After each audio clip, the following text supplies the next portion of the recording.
NBA, where the Bucks lost Game 1 for the second series in a row. The Heat won by 11, and one of the big reasons, Giannis Antetokounmpo, the man we know as the Greek Freak, was non-existent in the fourth quarter, scoring only 3 points on 1 of 4 shooting while adding 3 turnovers to the mix.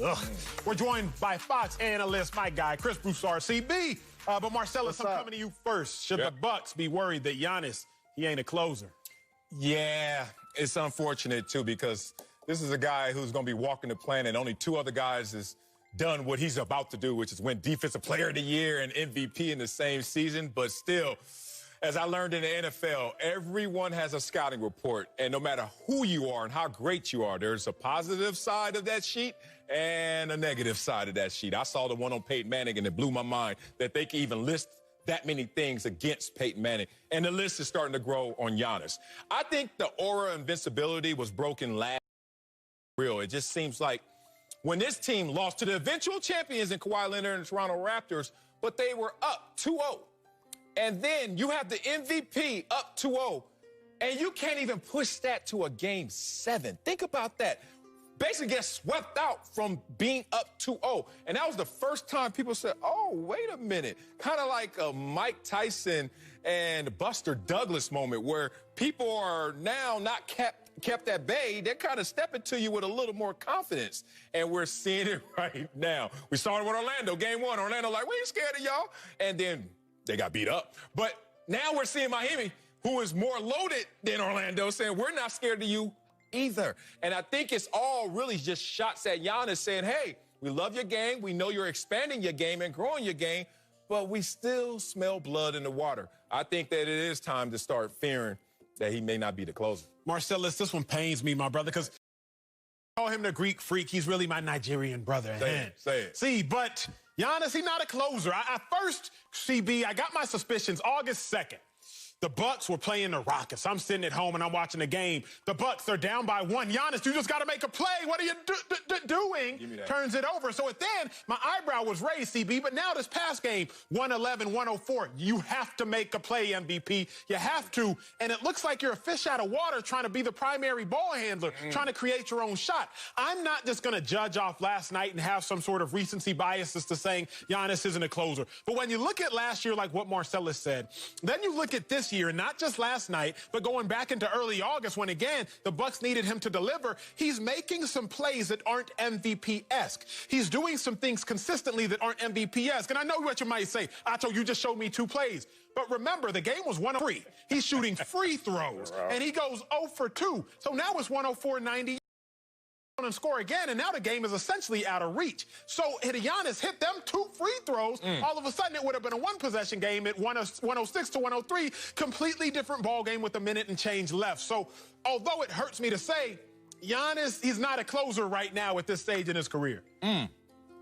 Yeah, look, the Bucks aren't worried that he's not a closer. They know he's not a closer. I mean, the fact is this team doesn't have many close games. They had the fewest number of close games of any teams in the playoffs. That's 3 points or less. They only had 5. Several teams, the Lakers, the Clippers, had twice the amount. But in the few close games they had, if you watch them, they don't go to Giannis down the stretch. It's not because he doesn't have the heart. Some guys aren't closers because they just get scared. They don't have the heart. That's not Giannis's problem. Giannis doesn't have a go-to move.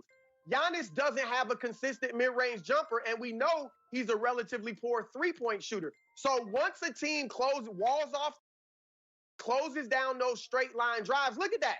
He's got nothing to go to.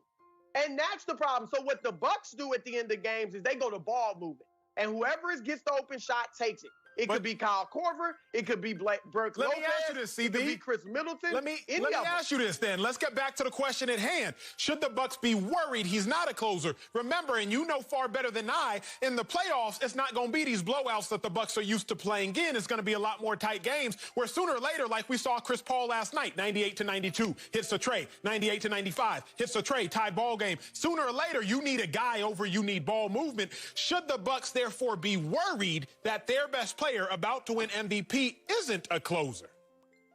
Yes, because most teams have that superstar you can just give the ball to. Okay, the defense knows your plays. They know what you like to do, your moves, but they still can't stop you. Kawhi Leonard, Chris Paul, Damian Lillard, James Harden.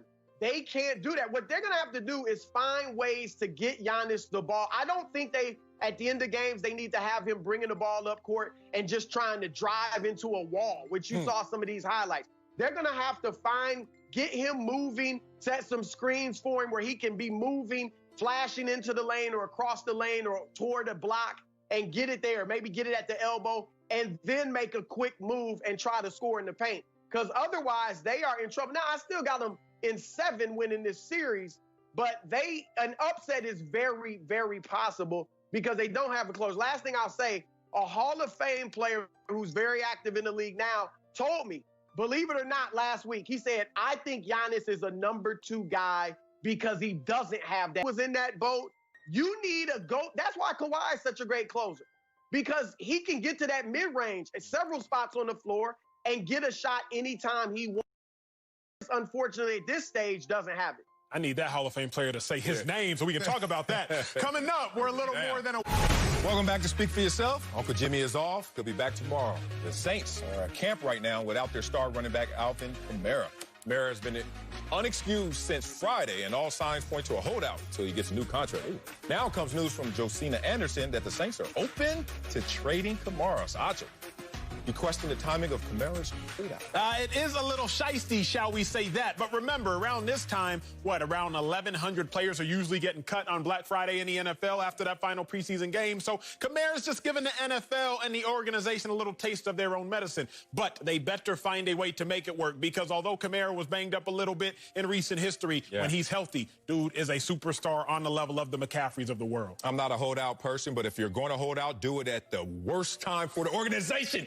Stick it to him, man. The difference between self is not much, because they both have one thing in common: self. Take care of yourself, Alvin Kamara. You only got so many reps in that body. Fox Bet Live.